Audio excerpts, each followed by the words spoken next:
देशाच्या सीमा रेषेवर लढणारा जवान कुणाचा तरी कुंकू आहे, जिचं कुंकू आहे ती झोपेतून जेव्हा उठते तेव्हा ती पतीचा चेहरा आठवणीत आणते. तिचा पती लढायला जाताना सांगतो, ए माझी सौभाग्यवती, माझ्याशी लग्न करून माप ओलांडून या घरात आलीस, पण एक गोष्ट अगोदर समजून घे, तुझा पती या मातीचं कर्ज फेडण्यासाठी लढायला जाणार आहे. त्या लढाईत कधीतरी गोळी लागणार आहे. गोळी लागली तर कुंकुवाची होळी होणार आहे, हे विसरू नकोस. आणि या सगळ्या गोष्टी मान्य असतील तरच माप ओलांडून या घरात आहे. एका जवानाची पत्नी होणं हे बोलण्या एवढं सोपं नाही. कधी काळ घालल आणि कपाळावरचं कुंकू पुसून जाईल सांगता येत नाही.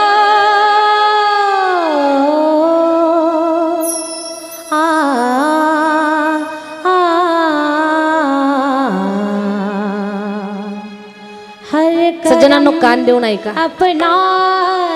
आपण स्वातंत्र्याचा श्वास घेतो, आपण आपल्या धर्माप्रमाणे जगतो. प्रत्येकाला जगण्याचं स्वातंत्र्य आहे, प्रत्येकाला आपलं मत मांडण्याचं स्वातंत्र्य आहे. एवढं स्वातंत्र्य कुणामुळे मिळालं आपल्याला? अरे देश किती गुलामगिरी खाली होता आपला. 150 वर्ष इंग्रजांनी राज्य केलंय आपल्यावरती. त्यांचं ते शासन चांगलं नव्हतं, जुलूम करत होते आपल्यावरती. एवढा जुलूम, माणसाला जनावरासारखी वागणूक दिल्या जात होती. काम केलं नाही तर अंगाचे छाले काढून त्याच्यावर गरम पाणी आणि मीठ टाकून शिक्षा दिल्या जात होती. अरे माणूस आहोत, माणसाला माणसासारखी वागणूक द्या. भारत देश म्हणजे सोन्याची चिमणी म्हणत होते. भारत देश सोने की चिडिया आहे, पण ही सोन्याची चिडिया, हिला खोकलं कसं करता येईल म्हणून लोकांना दीन बनवून, लाचार बनवून त्यांच्या दीनतेचा फायदा घेतला जात होता. व्यसनाच्या अधीन त्यांना घातल्या जात होतं. पण हे सगळं पाहून, कारण प्रत्येकच व्यक्ती या देशातला झोपलेला आहे असं नाही.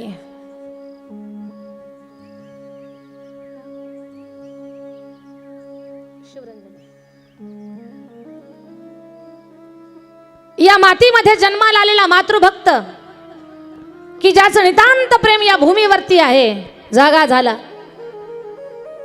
त्यानं ठरवलं 150 वर्ष ही भारताची भूमी गुलामगिरी खाली जगते. इथल्या लोकांना जगण्याचं स्वातंत्र्य नाही, मत मांडण्याचं स्वातंत्र्य नाही. ही भूमी, हा देश, ही जमीन माझी आहे असं म्हणण्याचा अधिकार नाही. कुणीतरी जाग झालं पाहिजे. अरे म्हटलं पाहिजे कुणीतरी, हा देश माझा, याचे भान जरासे राहू द्या रे, जरासे राहू द्या. हा यलगार त्या ठिकाणी उठला पाहिजे. क्रांतीची ठिणगी पडण्याची बाकी होती दादा. अनेकांच्या मनामध्ये हे विचार घोळत होते. सुरुवात कोणी करायची? या मातेचा मातृभक्त पेटून उठला आणि अनेक क्रांतिकारक त्या ठिकाणी पुढे आले. सुभाषचंद्र बोस, अरविंद घोष, अनेक क्रांतिकारक की ज्यांनी स्वतःचा विचार केला नाही, प्राणाची आहुती दिली आणि स्वातंत्र्य मिळवण्यासाठी अहोरात्र त्या ठिकाणी प्रयत्न करत राहिले. दिसता क्षणी गोळ्या घाला इथपर्यंत ज्यांच्या पाठीमागे त्या ठिकाणी चौकशी लागलेली, ज्यांचा शोध लागलेला, पण याच मातेच्या कुशीत कुठेतरी दडून मातृभूमीच्या रक्षणासाठी अहोरात्र स्वतःचा विचार न करता धावणारे, पळणारे, स्वतःचा जीव धोक्यात घालणारे क्रांतिकारक होते. अरे या क्रांतिकारकांनी घर नाही पाहिलं, दार नाही पाहिलं, परिवार नाही पाहिला. काय खातात, कुठे बसतात, कुठे राहतात याचा विचार बाजूला ठेवून फक्त एकच ध्यास, माझ्या मातीला, माझ्या मातृभूमीला स्वातंत्र्य मिळालं पाहिजे.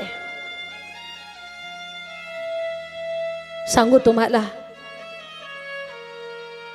मोठ्या थाटाने मिरवतो आपण स्वतःला, वाटेल तसं जगतो आपण, पाहिजे ते खातो, वाटेल तिकडे जातो.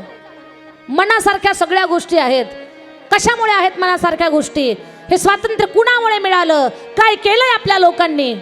अरे आपल्यातल्याच कुणाच्या तरी लेकरानं, कुणाच्या तरी कुंकवानं हिमालयाच्या उंच शिखरावरती आपल्या रक्ताचा अभिषेक केला, तेव्हा या मातीला स्वातंत्र्य मिळाले दादा. हे फुकट नाही मिळालेलं. तेव्हा या मातीला स्वातंत्र्य मिळालंय. आणि आजही स्वातंत्र्य मिळालंय, पण माझ्या मातीतल्या लोकांनी सुरक्षित जगावं, माझ्या देशाची उन्नती व्हावी, माझ्या देशाचा विकास व्हावा, इथली धार्मिकता, इथली माणुसकी, या सगळ्या गोष्टी माणसाला त्या ठिकाणी सुंदरतेनं जगता याव्यात, याच्यासाठी स्वतःच्या सुखाची होळी करणारा अजून एक वर्ग आहे. देशाच्या सीमारेषेवर लढणारे जे आपले जवान आहेत, जे आपले सैनिक आहेत, त्या सैनिकाचं जीवन कधीतरी आठवा. पूर्वीच्या योद्ध्यांनी आहुत्या दिल्या आणि आजही सैनिक स्वतःचा जीव धोक्यात घालून या मातीच्या रक्षणासाठी डोळ्यात तेल घालून हातात शस्त्र धारण करून उभे आहेत. अरे मातीच्या रक्षणासाठी देशाच्या सीमारेषेवर जे अहोरात्र जागे आहेत, ते कुणाचं तरी लेकरू आहे. त्यानं सुद्धा कुठल्या तरी कुशीतून जन्म घेतलेला आहे. अरे जे देशाच्या सीमारेषेवर लढतंय ते कुणाचं तरी कुंकू, अरे जे देशाच्या सीमारेषेवर लढतंय ते कुणाच्या तरी डोक्यावरलं छत्र आहे. माहिती नाही कधी गोळी आरपार शिरल आणि धिप्पाड देह जमिनीवर कोसळल, पण भारावून गेलेत देशप्रेमानं. माझ्या मातीसाठी मी मेलो तरी चालल, या मातीसाठी माझं समर्पण तरी झालं तरी चालेल, पण माझ्या मातीला, मातीत राहणाऱ्या माणसाला सुखानं जगता आलं पाहिजे. कधी मनात आलंय तुमच्या, ज्या आईचं लेकरू सैन्य दलात भरती झालं, देशाचा जवान झालं, घरापासून दूर, तुम्हाला वाटतंय त्या आईचा उगवलेला प्रत्येक दिवस सुखाचा असेल? अरे आपण झोपेतून उठलं की देव आठवतो, पण ज्या माईचं लेकरू देशाच्या सीमारेषेवर लढतंय, ती माय झोपेतून उठली की तिच्या लेकराचा चेहरा आठवते, हे विसरून चालणार नाही तुम्हाला कधीच. तिच्या डोळ्यासमोर तिचं लेकरू दिसतंय आणि ती उठलं की देवाला हात जोडते, देवा माझ्या काळजाच्या तुकड्याला जप रे बाबा, माझ्या काळजाच्या तुकड्याची काळजी घे देवा. या मातीच्या रक्षणासाठी ते स्वतःची बाजी लावायला तयार झालंय. कोण म्हणताय? ज्या आईचं लेकरू सीमारेषेवर लढतंय ना, त्या माईचं अंतःकरण बोलतंय. विचार करा कधी, देशाच्या सीमारेषेवर लढणारा जवान कुणाचा तरी कुंकू आहे, जिचं कुंकू आहे, ती झोपेतून जेव्हा उठते तेव्हा ती पतीचा चेहरा आठवणीत आणते.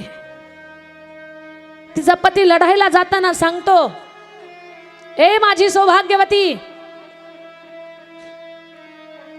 माझ्याशी लग्न करून माप ओलांडून या घरात आलीस, पण एक गोष्ट अगोदर समजून घे, तुझा पती या मातीचं कर्ज फेडण्यासाठी लढायला जाणार आहे.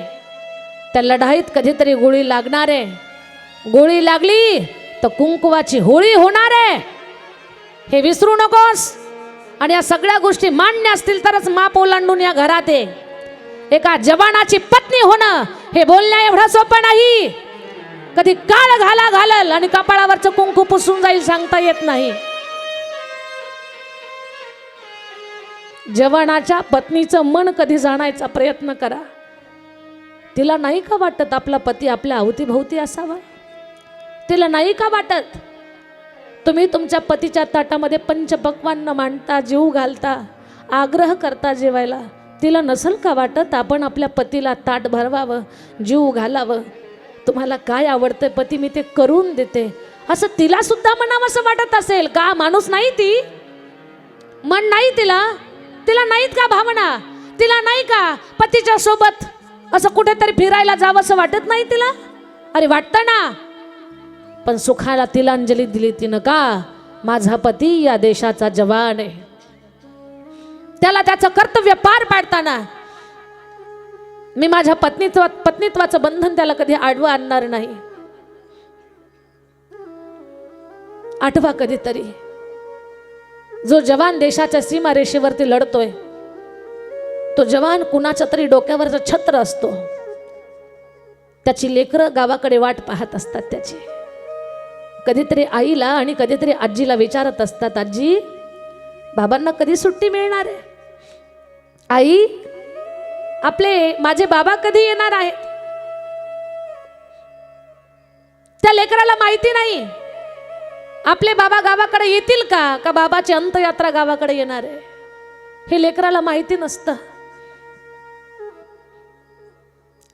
एखाद्या युद्धाच्या चकमकीमध्ये जवानाच्या छाती जर गोळी लागली तर या लेकराचं भविष्य काय.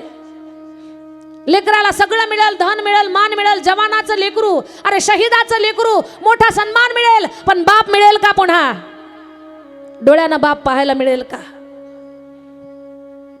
किती मोठा त्याग, जवाना एवढा त्याग या देशात दुसऱ्या कोणाचा नाही, आणि त्या जवानाच्या परिवारा एवढा संयम सुद्धा दुसऱ्या कोणाचा नाही. आपला पती घरातून बाहेर गेला तर पत्नी हुरहुर हुरहुर सारखी चातक पक्षासारखी वाट पाहत असते. आमचे मालक कामानिमित्त बाहेर गेले, घरी सुखरूप येतील का. अरे जिचे पती लढण्यासाठी गेले तिचं मन काय म्हणत असेल, ते कोणत्या पक्षाप्रमाणे पाहत असेल याचा कधी विचार करायचा आहे.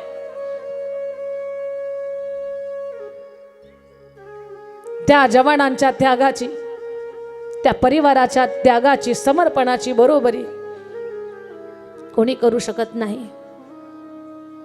त्यांच्यासाठी फक्त अंतःकरणामध्ये सद्भाव आणि रोज देवाला प्रार्थना, देवा सगळ्यांच्या मनामध्ये सद्भाव निर्माण कर, स्वार्थ कमी करून टाक देवा, लढाई उभी राहणार नाही याच्यासाठी सगळ्यांना सद्बुद्धी घाल. ज्यांनी लढून त्या ठिकाणी मातेसाठी अर्पण झाले त्यांना वंदन, आणि जे लढतायत ना त्यांची सुरक्षा तू घे. आम्ही त्यांच्यासाठी रोज प्रार्थना करू देवा. आपला स्वातंत्र्य दिन आता 2 दिवसावर आलेला आहे. ज्या दिवशी पूर्ण भारताला स्वातंत्र्य मिळालं 15 ऑगस्ट 1947, आणि त्या स्वातंत्र्याचा अमृत महोत्सव 2022 मध्ये आपण साजरा करत आहोत. या अमृत महोत्सव प्रसंगी आपण सगळ्यांनी मातीसाठी ज्यांनी स्वतःच्या प्राणाची आहुती दिली त्या अमर आत्म्याला, त्या पुण्य आत्म्याला चिर शांती लाभो, त्यांची नावं अजर अमर राहो.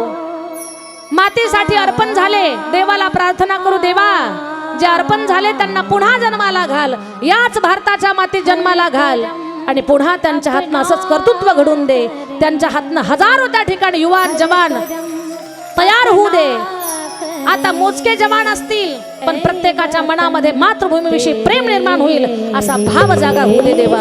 दिल दिया है जान भी दे